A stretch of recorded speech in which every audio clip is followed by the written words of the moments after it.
তারপরে এরপর আমাদের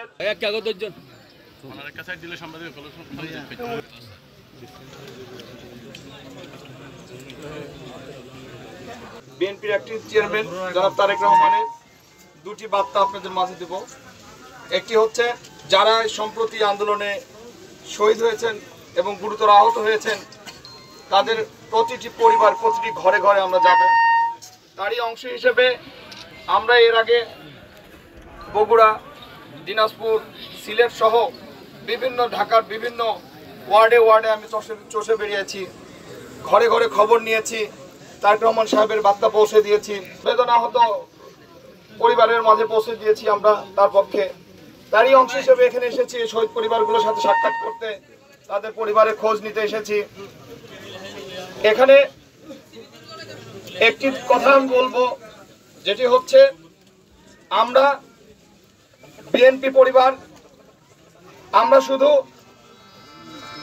মানুষের কল্যাণেই কাজ করি, আমরা শুধু মানুষের বিপদে পাশে দাঁড়ানোর জন্য আমাদের বিএনপি পরিবার সংগঠনটি সেলটি সৃষ্টি করেছে জনাব তারেক রহমান এবং তার সহধর্মিণী ডাক্তার জুবাইদা রহমান।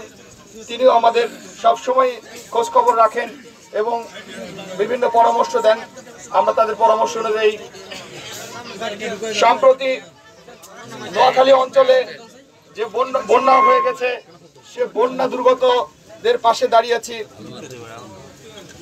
কয়েক টন খাদ্য সামগ্রী বিতরণ করেছি, ঔষধপত্র বিতরণ করেছি, হসপিটালে পানি সংকট দেখা দিয়েছিল, আমরা পানি বিতরণ করেছি। আমি এখানে আরেকটি কথা বলে শেষ করব, সেটি হচ্ছে, আমরা বিএনপি পরিবার যাদের পাশে দাঁড়িয়েছি, যাদের জন্য এসেছি এখানে, সেই শহীদ পরিবারগুলোর বিচার যাতে ত্বরান্বিত হয়। যেসব পুলিশ কর্মকর্তা, যেসব আওয়ামী সন্ত্রাসী, যেসব আওয়ামী গুন্ডা বাহিনী আমাদের এই স্কুল ছাত্র, কলেজ ছাত্র এবং জনতার উপর গুলি চালিয়ে হত্যা করেছে, আমি এই তত্ত্বাবধায়ক সরকারকে বলবো তারা যেন খুব দ্রুত এদের একটি বিচার আওতায় নিয়ে আসে।